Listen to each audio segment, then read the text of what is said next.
Hey there, and welcome back to another episode of B.Hooked. Today's episode, we're going to do things a little bit different. We're going to work on a knit project instead of a crochet one. So if you're just learning how to knit, this is going to be a great project for you, or if you're a beginner or an advanced beginner, this is definitely something that you can create. This is a simple project where we're going to knit a front and a back in the same way. We're going to seam up the sides and the shoulders, and we're going to have this gorgeous top to show for it.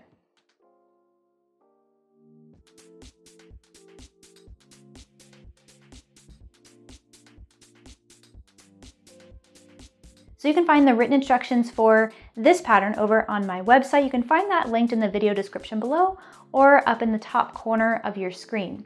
That'll give you, again, your full supplies list, more photos, and it will have the written instructions step by step on what you're supposed to do. Now on the topic of those supplies, we're going to be working with It's a Wrap rainbow yarn from Red Heart. This is a brand new yarn to their line, and I was really excited to try it, but even more excited to see and feel how it knits up. I think you're really going to love it. So I want to break this tutorial down into 4 different sections. We're going to have a look at 3 different stitch patterns that are incorporated into the top. Those are going to be the first 3 segments, and then we'll have a look at how to seam everything together to wrap it up, and we'll have a gorgeous top to show for all of our efforts. So first up, let's see how to cast on and work that ribbing pattern at the very bottom of our top. After you've had a look at those written instructions, you've figured out which size you're going to work, you want to focus in on that cast on number. Since this pattern is available in 6 different sizes, you'll definitely want to refer to that to get this specific cast on number. And once again, you can find the written instructions linked in the video description above. I'll also put a link right here on your screen so you have easy access to that. Now I'm going to be working on a very small scale portion of this top, that way we can see it here comfortably on the screen. So I'm going to cast on 24, however your number is going to be much larger than that.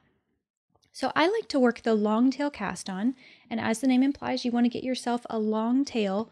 So the first thing I like to do is just lay the working yarn over my needle, and then pinch these 2 fingers together, gather it up, and kind of spread them out. And I hold on to this because I opt to not do a slip knot. You can do that, but you don't have to. So for the long tail cast on, you'll pull your thumb over just forward so you can see this bottom strand. You'll work your needle under that, and then swing back around, catch the loop on your finger, and then release the thumb loop over the tip of the needle. Then tighten things up, and you have 2 stitches cast on.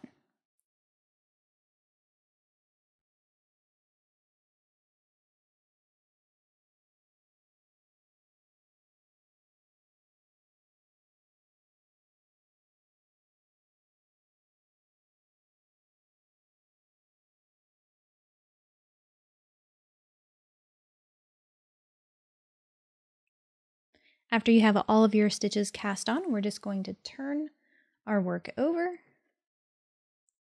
and set ourselves up to knit our first row. Now we're going to start with a ribbing pattern, and this is probably going to be the worst row out of all because we're working in the cast on stitches. Things always tend to be a little less comfortable when we're on our first couple of rows, but it does get much easier. So the first thing we'll do is find our first stitch we want to knit. So we'll insert our needle knitwise, wrap the yarn. I'm going to knit the first stitch. And then since that first stitch is always a little loose, just grab your tail and pull on it and it'll tighten it up. And then we're going to knit the next stitch as well. So we're working on a 2x2 rib, so we're going to knit 2 and purl 2. Now to purl the stitches, you want to make sure you pull that working yarn to the front, insert your needle purlwise, so back to front, wrap the yarn, and purl it off. Do that one more time.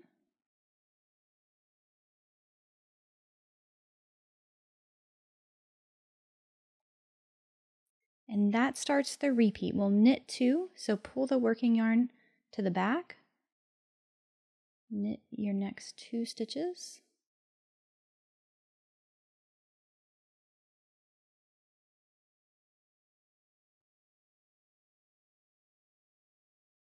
and then purl 2. So pull it to the front.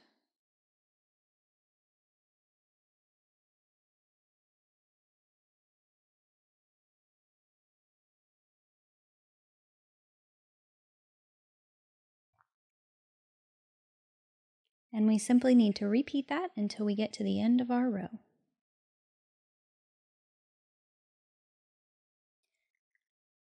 So when you make it to the end of your row, your last 2 stitches should be purls. Now, one last thing I like to do before I flip things over is do a little bit of a self-check. Now, you may actually want to do this as you go along. Since I've got just a small snippet of the pattern here, it's a little easier to show you now. But I recommend that you have a look at your stitches, you read your knitting as you go to make sure that you're not messing up the ribbing pattern. It's really easy to get into a groove and maybe knit 3 and then purl 1. I mean, anything can happen. So check your work as you go.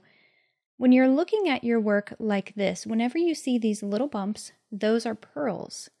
So I'll just kind of zero in on those bumps. I'll see that these first 2 don't have them, and these do. So those are purls, and then 2 knits, 2 purls, 2 knits, 2 purls, 2 knits, 2 purls. So I am all good to go. My pattern is consistent, and I'm ready to start on that next row. However, we've already seen the repeat for this pattern, so we'll just flip our work, continue to work the knit 2, purl 2, repeat. Now it's going to be a little bit easier this row because we have a little bit more to work with.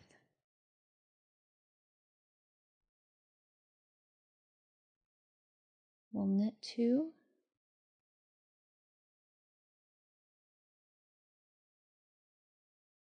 and purl 2.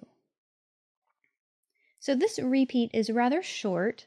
We don't have to work the knit 2, purl 2 ribbing for very long. So you want to refer to your written instructions to get the specific measurement, and then when you reach the end of that ribbing pattern, or when it measures the length that's indicated in your instructions, then we'll move on to the next stitch pattern, the stockinette stitch. Alright, so once you've worked up the length of your ribbing, the first thing you want to do before we move on to the stockinette pattern is make sure that we're working on the right side of the work. Now this is a minor detail. If you start on the front or the back, the difference is so small that you may not even be able to see it here. If you're familiar with working the 2x2 rib, you want to orient yourself so the first row of our stockinette stitch is on the right side. Now I want to point it out for you here. The 2x2 rib always looks a little bit wonky before we block it and when it's sitting on the needle like this, but focus your attention on the bottom edge, the cast on edge.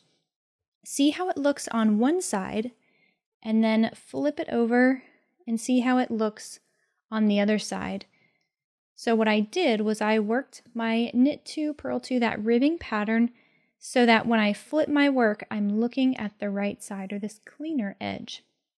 Now I'll start my stockinette pattern first, and before we saw the ribbing pattern was a 2-stitch repeat, while the stockinette stitch is a 2-row repeat. It's very simple. The first row of the stockinette stitch, when you're knitting in the flat, is all knits. So we're going to knit every single one of our stitches.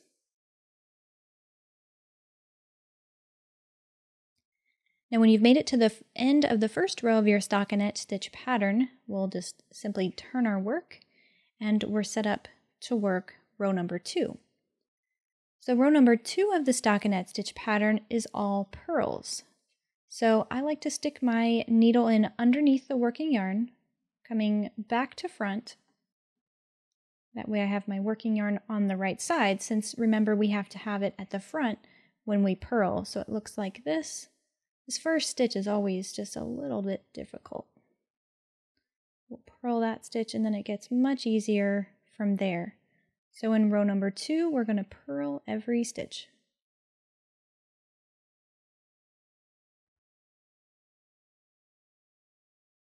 So once you're finished with the knit row and then the purl row, you're just going to repeat that over and over until your work measures the length that's given for the size that you're working on. Another thing I want to bring to your attention is the change in color.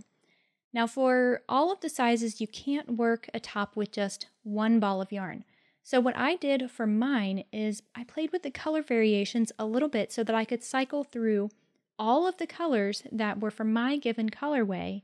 So the photos that you saw at the beginning here of the video and what you see on the website, that is the Whisper colorway, and it kind of goes from purple and green to green and gray, and then gray and pink, and then a couple different shades of pink. So there was a lot of colors to cycle through, and I wanted to reach that full gradient from when I started my cast on edge there with like the green and the purple colorway all the way to the top edge where I'll bind off for the shoulders.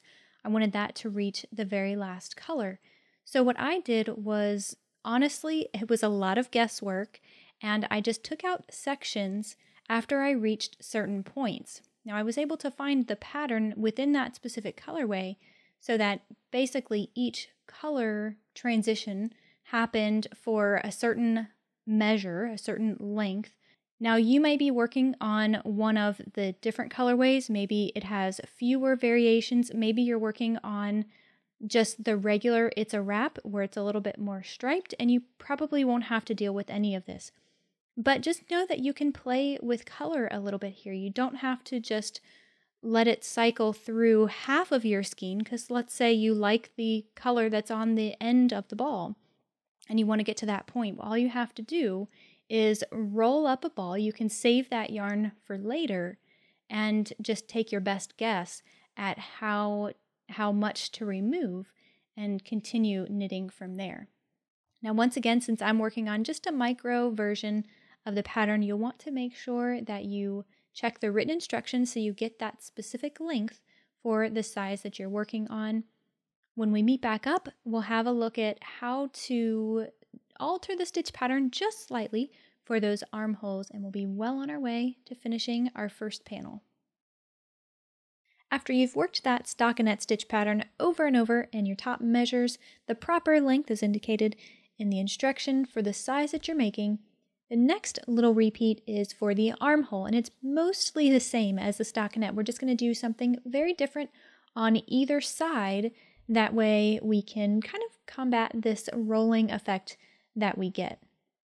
We'll start the stitch pattern repeat on the wrong side, so I'll just go ahead and flip it over so I can see the wrong side of my top. And this wrong side row is the first and only one that's different from what we're used to with that stockinette stitch pattern. So rather than purling all stitches like we normally would, we're going to knit some at the very beginning and the very end. And again, that certain number is going to depend on the size that you're making. So for my little swatch here, I'm going to knit 3. Your number is going to be very different from that. So I'll knit 3, that's going to be my little border. Then I'll set myself up to purl. So pull the yarn in the front and purl until I get to the last 3, or purl until you get the last number that you're supposed to knit. And once I've reached those last 3 stitches, I'll pull the yarn in back so I can knit the last 3.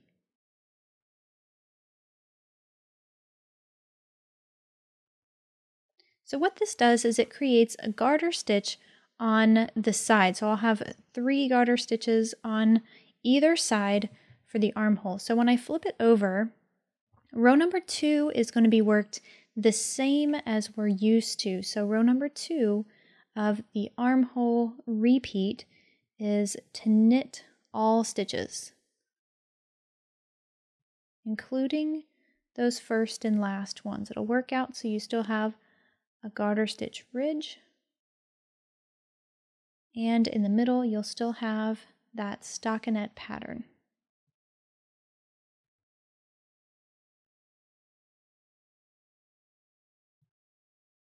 So what you'll need to do to work up this section of your top is, again, refer to your written instructions so you can see how long you're supposed to make this repeat.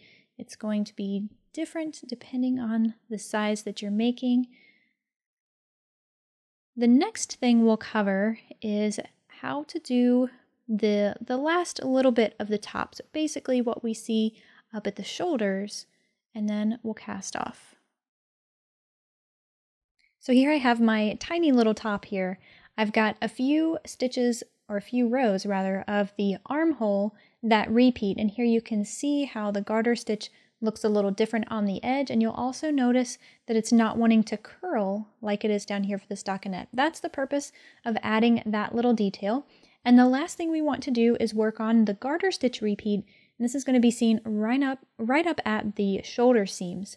So again, that repeat is going to start on the wrong side. And I think you're really going to love this because it's super simple. If you're brand new to the garter stitch, all we do is knit every stitch for every single row. So on the wrong side, we're going to knit every stitch, and on the right side, we're going to knit every stitch. And again, we'll refer to the written instructions so that we can find the exact length that we're supposed to add here with this garter stitch repeat, and you'll just find that based on the size that you're creating.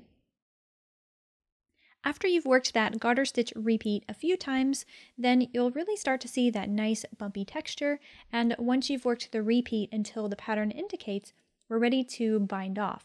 We're just going to do a simple bind off here. We want to make sure we're looking at the right side of the work. We're going to knit our stitches.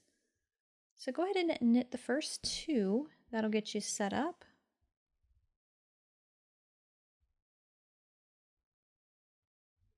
Then we're going to pass the first stitch over the second. And this really is a little bit fiddly if you're unfamiliar with bind-offs. So just slide your needle underneath that stitch and just very easily and slowly pass it over. So then the next thing we'll do is knit the next stitch, then pass over that first one.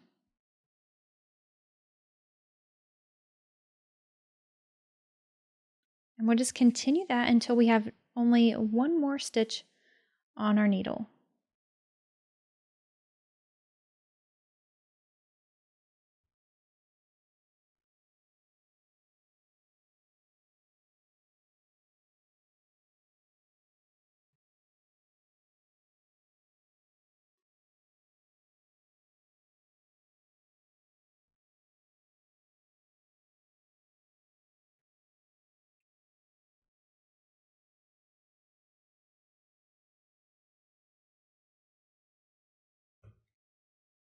Now when you've passed that last stitch over, you can go ahead and trim a tail. After you have one panel of your top completely knit, the first thing you'll want to do is go ahead and wet block it. So we can see that it's wanting to curl a little bit here on the sides. Maybe the stitches are a little bit bumpy or wobbly down here with the ribbing. You can correct a lot of that with wet blocking. So get yourself a blocking board, a athletic floor tile, yoga mat, whatever you have will work, and some straight pins, and you'll stretch it out a little bit. Again, you can refer to the written instructions to get the precise measurements for each size. You'll want to block it to that length, so stretch it out, pin it down, and then saturate it with water. Allow that to dry, and while that's drying, go ahead and knit up your back panel. It's going to be worked in the exact same way. When we pick up, the last thing we have to do is seam up the sides from here to here, and then two little sections up at the top for the shoulders. Now here I have both sides of my tiny little top complete, and although I did mention that you should wet block each of your panels, your front and your back panel, before you do the seaming step, I'm illustrating here why that's a good idea. See how it's kind of curly and you really can't see some of the sides very evenly? It also makes it a little more difficult to seam it together. So wet block your project before you get started, and then we're going to focus our attention down on the bottom edge here with the ribbing. You'll go ahead and take a darning needle. Now you can use your tails, and if you left a long enough tail, I would recommend you do that, or just grab yourself a scrap piece of yarn. And then we want to focus our attention and sort of do like a mattress stitch where we're going back and forth, and then when we pull it tight, it's pretty much going to zip up, and it'll be nice and closed and have a minimally visible seam. So focus your attention here on the farthest row that's right on the side. We'll first attach the two pieces together, and we'll do that just by running under that bottommost stitch there with your darning needle, and then catching that same one here on your other side.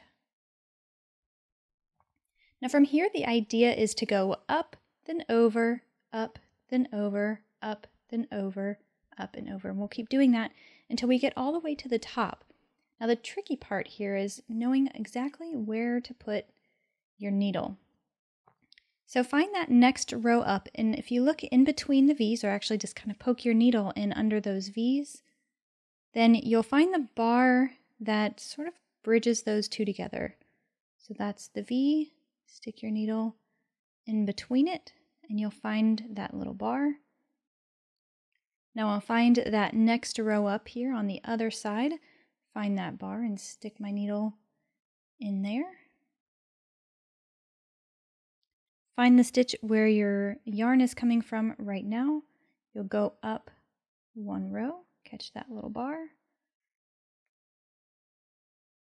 and then we'll go over. So find out where we left off here, that last bar, and go up one row, catch the bar.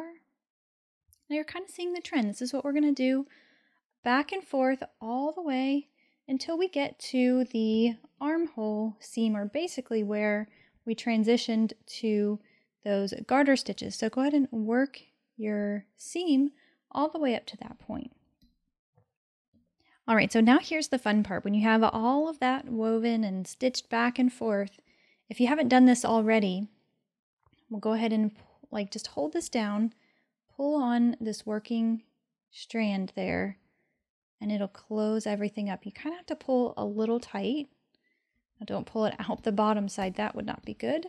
But then we have our seam. So what we'll need to do is fold this in half now and work that same thing up to the other side. Then the last part we need to do is seam up a little section for each of the shoulders. And when you're ready to seam the shoulders, go ahead and refer to the written instructions so you know how far to sew in. You can either measure or you can just count the stitches if you find that that's a little easier. I'm using the tail from one of my end pieces, and the seaming technique is pretty much the same, only it's maybe a little easier because it looks like we have some visible stitches to work into. So the first thing I'll need to do is join the two sides together. And again, you can kind of leave this a little loose and then you can pull it tight. You'll go under the next stitch and then you'll go across.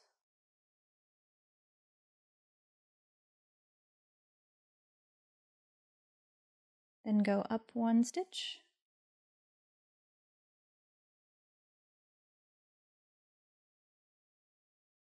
And across. Then up one.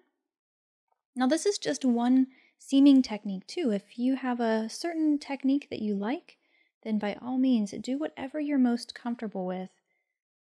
For me, I find that this is the most difficult part, and I'd like to experiment a little bit and see what works, what looks best.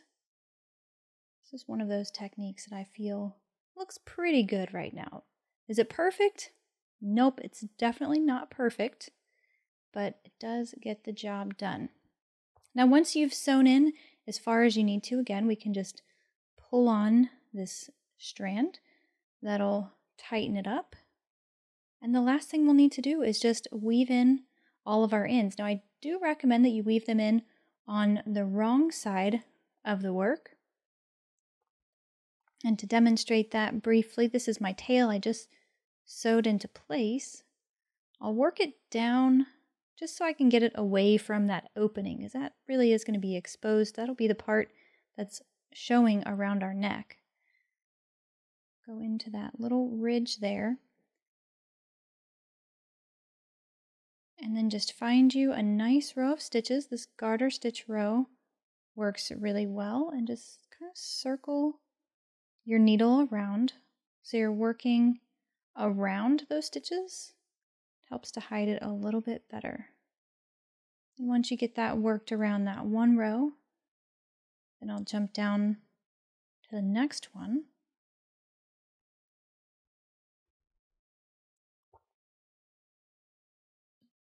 And then just do the same thing, kind of weave it around these stitches.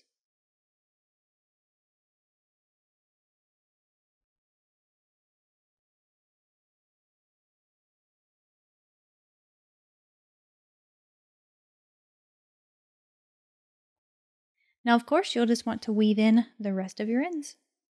Thank you so much for your time and attention today. I really appreciate you, and I would love to see your tops that you're working on. There's so many different colorways available in It's a Wrap yarn and It's a Wrap rainbow. I'd love to see this top worked up in some of those colorways. So you can do so by finding me on Instagram at B.Hooked and use the hashtag BHooked, BHooked. Now, big thanks to my sponsor Red Heart for allowing me to bring this tutorial to you today. I hope you've enjoyed this project and learning how to knit or advancing some of those knitting skills that you already have. That's all for today, guys. I'll see you soon.